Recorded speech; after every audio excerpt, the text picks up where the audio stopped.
दिंडोरी तालुक्यातील ग्रामीण भागातील असलेल्या विविध गावांमध्ये सुविधांचा अभाव असल्यामुळे महिला वर्ग मोठ्या प्रमाणात नाराज पाहावयास मिळत आहे।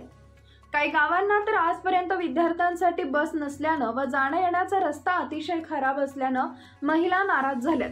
आम्हाला 1500 रुपये दिले नसते तरी चाललं असतं, परंतु रस्ता व बस व्यवस्था केली असती तरी चाललं असतं, असंही महिलांची मागणी आहे। नाशिक केसरी न्यूज साठी विशेष प्रतिनिधी दिंडोरी।